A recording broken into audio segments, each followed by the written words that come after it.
সঙ্গে এক ব্যক্তিকে বাধা রয়েছে, ওই ব্যক্তি আপনার কিনা নড়তে পারে না, বন্ধন খুলতেও পারে না। কাক নিকটে গিয়ে তার বুকের উপরে বসে রুটি ভেঙে ভেঙে গালে ভরে দেয়। সুবহানাল্লাহ, সুবহানাল্লাহ। জুনায়েদ বাগদাদী রাহমাতুল্লাহ আলাইহি তিনি ওই ব্যক্তির নিকটতম হলেন, জিজ্ঞাসা করছেন, ভাইজান আপনি গাছের সঙ্গে বাধা কেন? তিনি উত্তর দিচ্ছেন, ও জুনায়েদ বাগদাদী, আমি একজন ব্যবসায়িক মানুষ, আমি একজন তেজারাতি মানুষ। এই রাস্তা দিয়ে তেজারাত করার জন্য যাচ্ছিলাম, ডাকাতের দলেরা, দস্যুর দলেরা আমার মালমাত্তাগুলো লুটতরাজ করে নিয়েছে। জুনায়েদ বাগদাদী আমার মালমাত্তাগুলো নিয়ে গিয়েছে, আমাকে গাছের সঙ্গে বেঁধে গিয়েছে, আর আমি যেন খুলে না যেতে পারি। আমি আমার রবকে ডাকলাম, কেউ যখন আমার না হলো, কেউ যখন আমার সাহারা হলো না, আমি আমার রবকে ডেকেছি, ও আমার মালিক, আর এই গভীর জঙ্গলে আমাকে আপন বলতে নেই, আমাকে সাহারা নেই। আয় আল্লাহ, তুমি আমার সাহারা, আপনার কাছে আমার ফরিয়াদ, আপনার কাছে আমার দোয়া। ও আমার রব, পশু পক্ষী আপনার রুজি খেতে পায়, মানুষের আপনার রুজি খেতে পায়। আয় আল্লাহ, একটি পিপিলিকা সেও পর্যন্ত রুজি খেতে পায়, আমি আপনার শেষ রুজি মানুষকে রুজি খেতে পাবো না। আমি যখন আমার আল্লাহর কাছে এমনি করে রোনাজারি করি, আমার আল্লাহ পাকের দয়ায় প্রতিদিন এই কাজ এসে দুইখানা রুটি সকালে, দুইখানা রুটি সন্ধ্যার আগে আমাকে খাইয়ে চলে যায়। সুবহানাল্লাহ, সুবহানাল্লাহ। কে খাওয়ায়? কে খাওয়ায়? কার দয়া? কার দয়া? আল্লাহ পাক খাওয়াচ্ছেন, ওসিলা হলো কার? নাকি জুনায়েদ বাগদাদী রাহমাতুল্লাহ আলাইহি সেই ব্যক্তির বন্ধনগুলো খুলে দিলেন।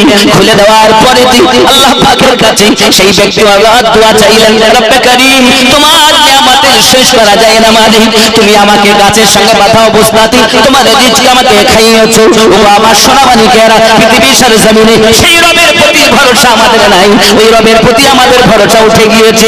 আমরা এখন দুনিয়ার জমিনে নিজের ক্ষমতাকে কাজে লাগাতে লেগেছি, রবকে ভুলে গিয়েছি। এমন মানুষ দুনিয়ার বুকে দেখা যায়। সোনামানিক আমার, মসজিদ নিয়ে গর্ব করাটা হলো কিয়ামতের আলামত, অর্থ নিয়ে গর্ব করা হলো কিয়ামতের আলামত, বংশ নিয়ে গর্ব করা হলো কিয়ামতের আলামত, ক্ষমতা নিয়ে গর্ব করা হলো ধ্বংসের আলামত। সুবহানাল্লাহ, সুবহানাল্লাহ। তা কি বোঝা যাচ্ছে?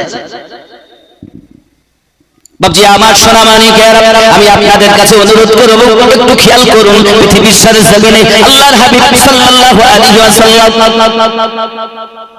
যুদ্ধের আগে ঘোষণা দিলেন, কে আছো আমার একটু দান করে যাও। আব্বাজি আমার সোনামানিকেরা, এই কথা শোনার পরে হযরত উসমান জিন নুরাইন রাদিয়াল্লাহু তাআলা আনহু এলেন, তিনি আপনাকে দান করেছেন। আমার নবী পাক সাল্লাল্লাহু আলাইহি ওয়াসাল্লাম বললেন, উসমান কি এনেছো? হুজুরের সম্মুখে ঢেলে দিয়েছে এক থলে স্বর্ণ, এক প্যাকেট স্বর্ণ। আমার নবী পাক বললেন, চাইলে জান্নাত কামিয়ে নাও। আবার এক প্যাকেট, আবার বাড়ি গেলেন, আবার এক প্যাকেট স্বর্ণ।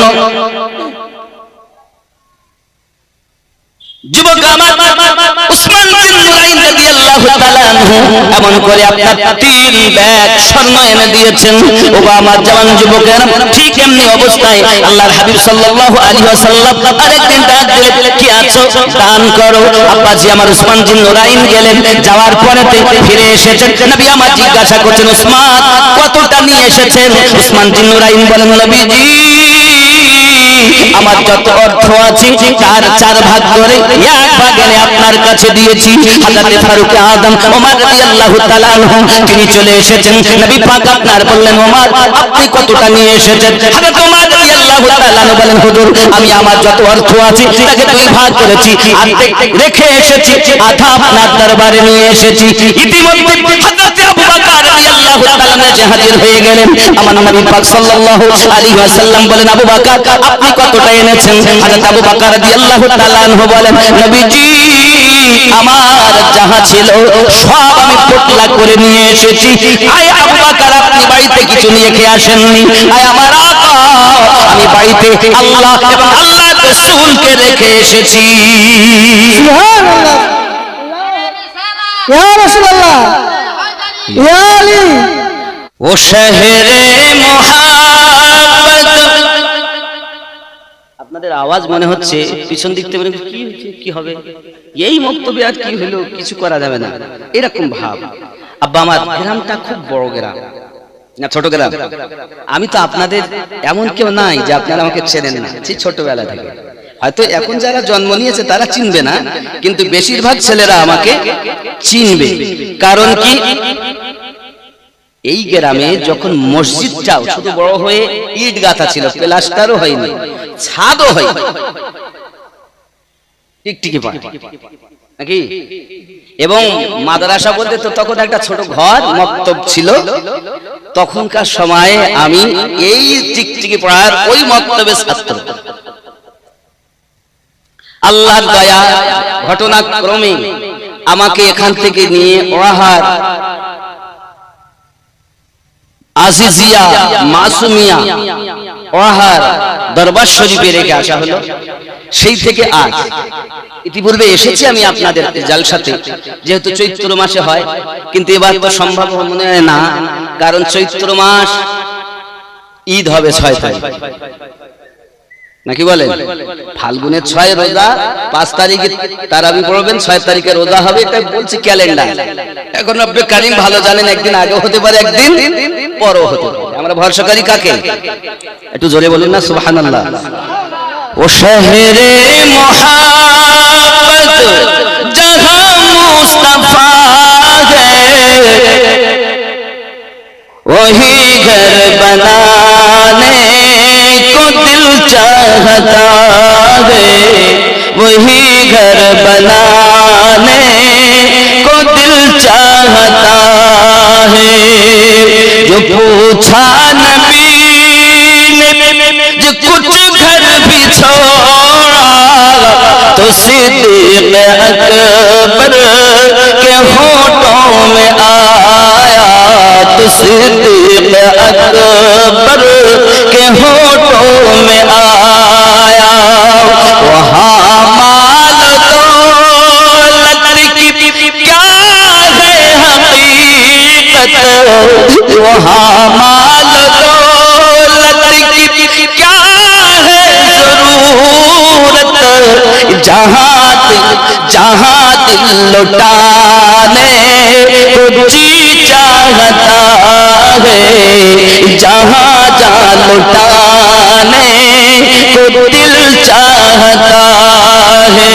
ओ शहर मोहब्बत जहाँ मुस्तफा है, वही घर बनाने को दिल चाहता है। जरे बोलो সুবহান আল্লাহ, সুবহান ইয়া রাসূলুল্লাহ, ইয়া হাবিবাল্লাহ সাল্লাল্লাহু তাআলা আলাইহি ওয়াসাল্লাম। পৃথিবীর সরজমিনে আমি আবু বকর রাদিয়াল্লাহু তাআলা আনহু আমার ঘরে যাহা ছিল সব কিছু নিয়ে আপনার দরবারে হাজির করেছি। আল্লাহ এবং আল্লাহর রাসূলকে আমি আমার বাড়ি রেখে এসেছি। এই হলো মুহাব্বতের দলিল। ও আমার সোনা মানিকেরা, আমরা নবীকে মুহাব্বত করি। সহিহ বুখারীর হাদিস হলো এটা। হতে পারবে না তুমি ইমানদার ততক্ষণ তো যদি তোমার অর্থের থেকে বেশি প্রেম না করো, অর্থের থেকে বেশি যদি তুমি তোমার নবীকে ভালো না বাসো। দান মানে এটা নয় যে কতটা পরিমাণ, কত এটা নয়। দান মানে এটাই, ও দিল থেকে কুরবান কতটা। সুবহানাল্লাহ, সুবহানাল্লাহ। ও দিল থেকে কুরবান কতটা। হে যুবক, আজ আমরা পয়সা তো বহু আছে, কিন্তু আমরা দিতেই চাই। দান করলে পৃথিবীর জমিনে রাসূল করিম সাল্লাল্লাহু আলাইহি ওয়াসাল্লাম হাদিস শরীফে ইরশাদ করেছেন 10টি উপকার, 10 রকমের বরকত তার হবে। জোরে বলি সুবহানাল্লাহ, সুবহানাল্লাহ। 10 রকম ইনশাআল্লাহ তাআলা আমি বলবো, চিন্তা নেই। এখন বিষয় হলো আবু বকর রাদিয়াল্লাহু তাআলা আনহু শুধু আল্লাহ এবং আল্লাহ রাসূলের প্রেম ও প্রীতি, ভালোবাসা, তাদের ভরসা সব এনে দিয়েছেন। আমরা এরকম করব না। আব্বাজি আমার সোনা মানিক, পৃথিবীর সরজমিনে দেখা গেল হযরত ওমর রাদিয়াল্লাহু তাআলা এর চিন্তা ভাবনা ছিল আজ মজা হবে, কারণ আবু বকর রাদিয়াল্লাহু তাআলা আনহুকে আজ আমি পিছিয়ে ফেলবো, তাই বাড়িতে ভাগ করে অর্ধেক এনেছেন। কিন্তু আবু বকর রাদিয়াল্লাহু তাআলা আনহু পুরাকে পুরা এনে দিয়েছে। জওয়ান যুবকেরা আমার, বোঝা গেল প্রেম কতটা, ভালোবাসা কতটা। আবু বকর রাদিয়াল্লাহু তাআলা আনহুর প্রেম কত। যুবক আমার নবী, আপনার নবী সাল্লাল্লাহু আলাইহি সাল্লামের কাছে এখনো কলেমা পড়ে ঈমান আনেননি।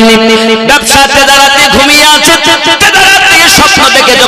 নগরে এসে হাজির হয়েছেন আমার নবী পাকের কাছে কলেমা পড়তে যাবেন বাবা আমার নবী পাকের সম্মুখে এসে হাজির হয়ে গেছেন হুজুর আমার মনের বড় আশা আমি আপনার একটি মুজিজা দেখতে চাই আপনার আমার নবী বলেন আবু বকর ব্যবসা করতে গিয়ে তুমি যে স্বপ্নটা দেখছো বিছানায় শুয়ে ওই স্বপ্নটাই হলো এই আমার মুজিজা সুবহানাল্লাহ সুবহানাল্লাহ পূর্ণিমার চাঁদ তার বুকে চলে এসেছে এই স্বপ্ন দেখেছেন তো স্বপ্নের তাবির করনেওয়ালা বলেছিলেন আবু বকর নাম কি আমার নাম আবু বকর কোথায় বাড়ি বলে মক্কায় বাপের নাম কি আবু কুহাফা নাকি সব তো মিল হচ্ছে আচ্ছা তোমার পেটের কাপড়টা উঁচু করো তো দেখি স্বপ্নের সঙ্গে পেটের কাপড় উঁচু করার কারণ এমনি তো বলি না কারণ আছে বলেই তো বলছি কাপড় উঁচু করেন কারণ আমি তওরাতের পণ্ডিত তওরাতে লেখা আছে শেষ জামানার পয়গম্বরের প্রথম খলিফা হবেন যিনি তার নাম আবু বকর হবে বাপের নাম আবু কুহাফা হবে মক্কা নগরের নিবাসী হবে কিন্তু তার পেটে নাভির নিচে ডান পাশে একটা তিল থাকবে দাগ থাকবে যা থেকে বোঝা যাবে এই আবু বকরই নবীর প্রথম খলিফা সুবহানাল্লাহ সুবহানাল্লাহ এই জন্যই আমি জিজ্ঞাসা করছি আগে পেটের কাপড় উঁচু করো না করলে স্বপ্নের তাবির সঠিক প্রমাণিত হবে না স্বপ্নের মানে কি যে আপনি প্রথম খলিফা হবেন তার কাছে কলেমা পড়বেন কে না আব্দুল্লাহ তানাই মুহাম্মদুর রাসূলুল্লাহ সাল্লাল্লাহু আলাইহি ওয়াসাল্লাম মক্কা নগরে তিনি আগমন করেছেন বহু পূর্বে তার কাছে কলেমা পড়ে ঈমান নিয়ে আসবে তুমি প্রথম খলিফা হবে উনি এসেছেন এসেই জিজ্ঞাসা করেন হুজুর আমি একটা মুজিজা দেখব নবী পাক বলেন সেটাই আমার মুজিজা যেটা তুমি স্বপ্নে দেখেছো নবী বলেন আমার উম্মত কে কি দিয়ে ভাত খায় আমি নবী তাও জানি সুবহানাল্লাহ আমার উম্মত জেনে রাখো দুনিয়ার শুরু থেকে শেষ পর্যন্ত কারা জান্নাতি হবে তাও আমি নবী দেখি কারা জাহান্নামী হবে আমি নবী তাও দেখি কথা বুঝতে পারছেন আব্বাজি আমার হয়তো আপনারা মনে করছেন মৌলভী এত চেঁচাচ্ছে কেন আমি চেঁচাই না কখন চেঁচিয়ে বেরিয়ে যায় তো জানি না কারণ আমি চেঁচানোর পরিস্থিতিতে এখন নেই আমি নিজেই অসুস্থ মানুষ हम बोलते नहीं बुलाते हैं तो हम बोलते हैं আমি বলি না বলায় তাই বলি আমি বাজি না বাজায় তাই বাসি আমি বাঁশের বাঁশি বাজায় তাই বাজছি আমার কোনো ক্ষমতা নেই যুবক আমার হযরত আবু বকর রাদিয়াল্লাহু তাআলা আনহু এমন প্রেম করতেন আল্লাহর হাবিব সাল্লাল্লাহু আলাইহি ওয়াসাল্লাম শুধু এতটুকুই বলেছিলেন আবু বকর মক্কা থেকে মদিনায় হিজরত করতে হবে হায় হায় আপনি জানেন আমার নবী পাকের কত ওয়াফাদার সাহাবী ছিলেন আল্লাহর হাবিবের চেহারা দেখে কলেমা পড়ে ইহুদিরা মুসলমান হয়েছে জওয়ান আজ অর্থ পেয়ে তুই নবী ভুলে গেছো 16 বছরের যুবক হযরত সালাবা রাদিয়াল্লাহু তাআলা আনহু পৃথিবীর সরজমিনে আমার রাসূল পাককে এত প্রেম করে ফেলেছে বাবা এত মোহাব্বত করে ফেলেছেন রাসূল পাকের দরবারে নবী পাক যখন কোথাও কিছু আনতে হতো হযরত সালাবা রাদিয়াল্লাহু তাআলা আনহুকে পাঠাতেন জোরে বলুন সুবহানাল্লাহ সুবহানাল্লাহ সুবহানাল্লাহ ঘটনাক্রমে একদিন গিয়েছেন কিন্তু ফেরার পথে একজন মহিলা গোসল করছে আর বাতাসে কাপড় টানানো কাপড়টা উড়ে গিয়ে ওই মহিলার দেহেতে হযরত সালাবা রাদিয়াল্লাহু তাআলার দৃষ্টি পড়ে গেছে সঙ্গে সঙ্গে তওবা তওবা আস্তাগফিরুল্লাহ যে চোখ দিয়ে আমি রাসূল পাকের নূরের চেহারা মোবারকা দেখি ওই চোখ একজন মহিলার চেহারায় পড়ে গেল আমি তো জাহান্নামী হয়ে গেলাম আমি তো বরবাদ হয়ে গেলাম আমি তো ধ্বংস হয়ে গেলাম আমি কেমন করে আমার নবী পাকের সঙ্গে যাব হয়তো আমার নবীর কাছে আয়াতে কারিমা নাজিল হয়ে গেছে তখন যে নবীর সাহাবী হযরত সালাবা রাদিয়াল্লাহু তাআলা আনহু আজ গুনাহ করে ফেলেছে একজন মহিলার দিকে দেখে ফেলেছে কি হবে আমার উপর সাহাবী রাসূল 16 বছরের যুবক ও জওয়ান কত গুনাহ করছে একবার কি খেয়াল করেছো আরে পাপ হয়ে যায় তারপর অনুশোচনাটাও তো হওয়া দরকার আমাদের মধ্যে কোনো অনুশোচনা আছে জবান যুবক সোনামানিকের হযরত সালাবা রাদিয়াল্লাহু তাআলা আনহু এমনি করে আপনার নবী পাকের দরবারে যাচ্ছেন না, নিজেকে শুধু আপনার অপরাধী মনে করে দিনরাত কান্না করতেছেন। ওয়াক্তের নামাজ আদায় করেন, এ বাবাজি আমার খাওয়া দাওয়া হয় না, বাবা রাখালেরা বকরি দুম্বা চড়াতে আসে ময়দানে, উনি সময় মতো যাইয়া বকরি এবং দুম্বার কাছ থেকে আপনার দুধ চুষে নিয়ে আপনাকে তাই পান করেন। আব্বা আমার এইভাবে জীবিকা নির্বাহ করছে, একদিন নয় 40 দিন হয়ে গেছে বাবা। 40 দিন যখন হয়ে গেছে, আমার নবী পাক বলে কি ব্যাপার, আমার সালাবা কেন আসেন না? প্রিয় নবী সাল্লাল্লাহু আলাইহি ওয়াসাল্লাম বললেন, আয় ওমর, আমার সালাবা আসছে না কেন?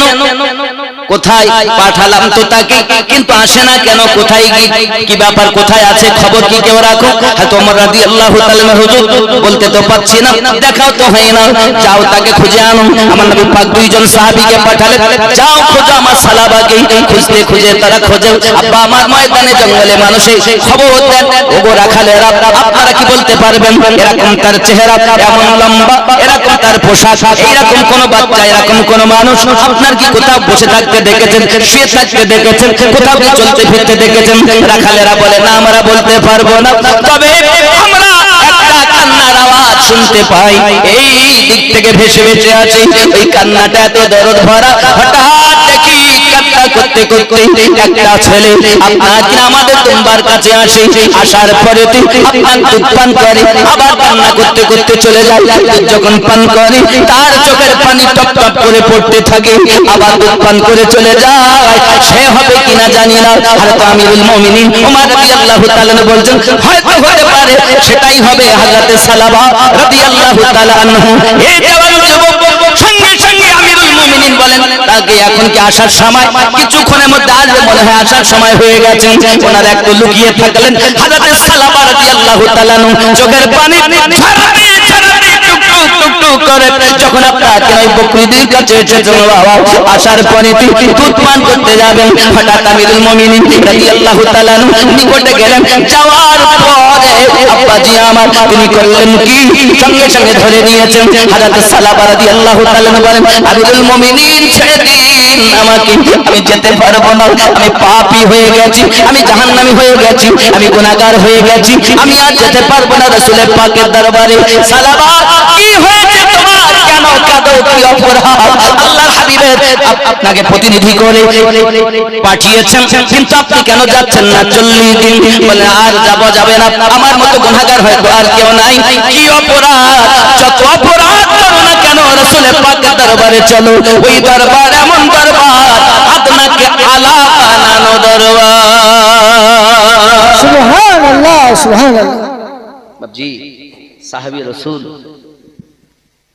আরজি জানাচ্ছেন, যখন ধরে আর ছাড়লেন না, ধরেই নিয়ে এসেছেন নবী পাকের দরবারে। আমার রাসূলের পাকের দরবারে এসেছেন, একদম আসামির মতো চোখ দুটি বন্ধ করে রেখেছেন। আমার নবী পাক সাল্লাল্লাহু আলাইহি ওয়াসাল্লামের কাছে এসে হাজির, নিয়ে এসেছেন, হাজির হয়ে গেছেন। সালাবা কি খবর? হুজুর আমি আপনার সম্মুখে হাজির দেওয়ার মতো যোগ্যতা হারিয়ে ফেলেছি হুজুর। আমরা কত অপরাধ করি, একবারও কি কেঁদেছি, কাঁদি? আরে সর্বনাশ, রাতের অন্ধকারে দিনের আলোতে পাপের উপরে পাপ, তারপরও অনুশোচনা নেই। আব্বাজি আমার সোনা মানিকের, সালাবা রাদিয়াল্লাহু তাআলা আনহু আমার নবী পাকের দরবারে চোখ বন্ধ করে বসে আছেন। আপনার আমার নবী পাক সাল্লাল্লাহু আলাইহি সাল্লামকে বলতে দেন, হুজুর এই চোখ দিয়ে আমি গুনাহ করে ফেলেছি, সেই চোখ দিয়ে চেহারায় অদ্দুহা কেমন করে দেখি, দেখার মতো আমি যোগ্যতা হারিয়ে ফেলেছি হুজুর। ও বাবাজি আমার, সামান্য একটা অনিচ্ছাকৃত ভাবে মহিলার দিকে দৃষ্টি পড়ে যাওয়ার কারণে সে যদি চোখ দিয়ে আমার নবী না দেখতে চায়, ও জওয়ান যুবকেরা, এই চোখ দিয়ে আমরা কত গুনাহ করি নাকি? আল্লাহর হাবিব সাল্লাল্লাহু আলাইহি ওয়াসাল্লামের সাহাবীদের ভিতরে এরকম দরদ ভরা বাবা, এমন তাদের প্রেম, এমন তাদের শরীয়তের পাবন্দি। আপনার আমার নবী বলেন সালাবা, আল্লাহ পাক maaf করবেন, আল্লাহ পাক maaf করে দিবেন।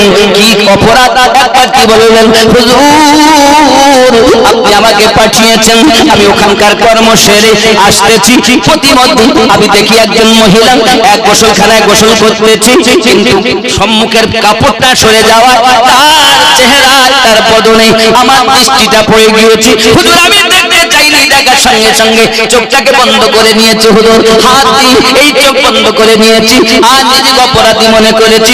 যে চোখ দিয়ে চেহারায় অপরাধ দেখি, এই চোখ দিয়ে আজ অপর নারীর দিকে দেখে ফেলেছি। আর এখন আয়াত নাজিল হয়ে গেছে, আমি জাহান্নামী হয়ে গেছি, আমি বরবাদ হয়ে গেছি, আমি ধ্বংস হয়ে গেছি। এই জন্য আমি আমার পাপের জন্য আপনার কাছে আসি না। আমার আপনার নবী পাক বলেন, আয় সালাবা তুমি অপরাধ করেছো ঠিকই, কিন্তু অনিচ্ছা বশত হয়ে গেছে, আল্লাহ পাক আপনাকে maaf করে দিবেন। ও বাবাজি আমার, যে আমার নবী পাকের কাছে মাফের সংবাদ শুনেছেন, সালাবা রাদিয়াল্লাহু তাআলা আনহু সঙ্গে সঙ্গে আনন্দে আত্মহারা হয়ে গেলেন। আব্বাজি আমার, ওই আনন্দের সঙ্গে সঙ্গে চোখে পানিও সঙ্গে আছে। আপনার আমার নবী পাক বলেন, সালাবা কেঁদো না, আমি নবী তোমাকে ভালোবাসি, আল্লাহ তোমাকে ভালোবাসে। সুবহানাল্লাহ, সুবহানাল্লাহ। কি নাম?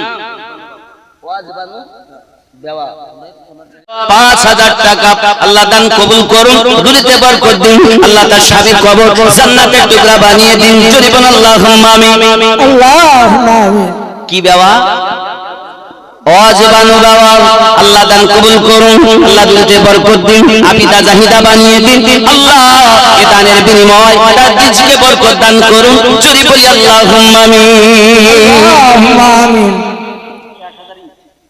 রাশেনা বিবি, এখানকার মায়েরা তো ভালো গো, আব্বারা কিছুই বলছে না, কিন্তু মায়েরা তো প্রথম।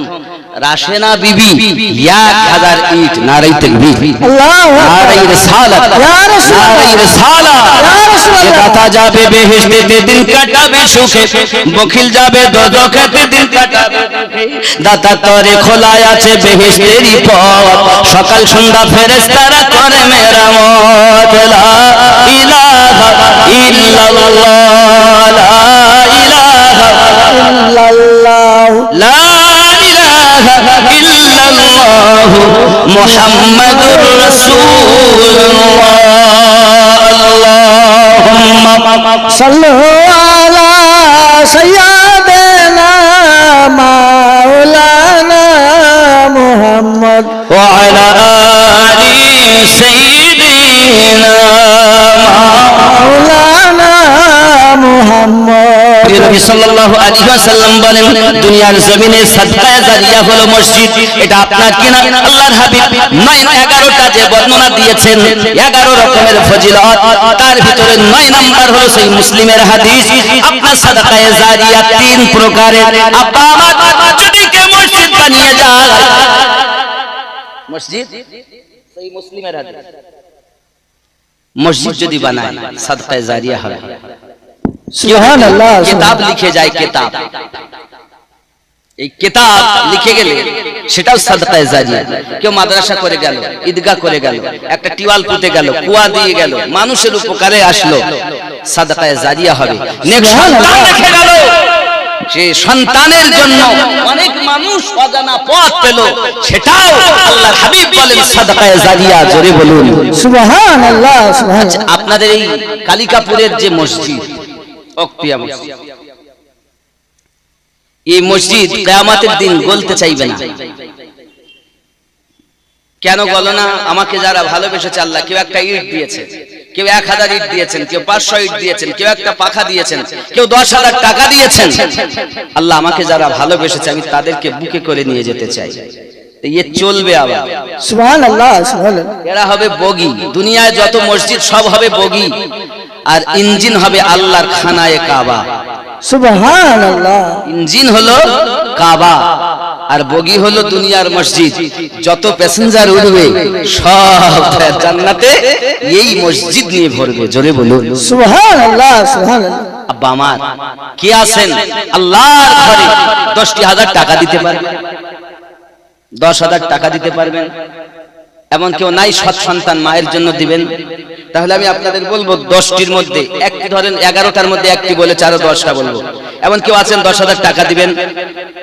আমি বলবো কি আল্লাহর হাবিব সাল্লাল্লাহু আলাইহি সাল্লাম বলেছেন, 1 নাম্বার আছেন কেউ 10,000 টাকা দেন মায়ের নামে? আবু বকর রাদিয়াল্লাহু তাআলা সব ছেড়ে দিয়েছেন, কিন্তু আমরা আজ অর্থ নিয়ে বসে আছি, সবার পয়সা আল্লাহর পথে ব্যয় হয় না। আব্বাজি আমার মনে মনে নিয়ত করুন, পৃথিবীর সরজমিনে সালাবা রাদিয়াল্লাহু তাআলার মতো ব্যক্তি ক্ষমা প্রাপ্ত হয়ে গেলেন। আব্বা আমার এমন সময় আমার নবী পাক বলেন, সালাবা তুমি কেঁদো না, শান্ত হও। আমার নবী পাক বলেন, সাবিরা আই সাবিরা, তোমরা জানো না আমি নবী পাক দেখতে পাচ্ছি মালাকুল মউত হাজির হয়ে গেছে, সালাবা আজ ইন্তেকালের টাইম হয়ে গেছে। আমার নবী পাকের জান মোবারকে, যার মাথা মোবারক, হে যুবক আমার কেমন তার রোনাজারি, কেমন তার উলফত, কেমন তার প্রেম, কেমন তার ভক্তি। আমার নবী পাকের জান মোবারক, যার মাথা মালাকুল মউত সামনে তার রূহ নেবে, এমন মৃত্যু বাবা আমার কার নসিবে হয়? এখন দুনিয়ায় যদি গোনাহ হয়ে যায়, আপনি একটু অনুশোচনা বোধ করুন, আপনি একটু পাপের জন্য তওবা করুন, আল্লাহ পাক গফুরুর রহিম আপনার আমার তওবা কবুল করে নেবেন। যুবকেরা আমার, আল্লাহ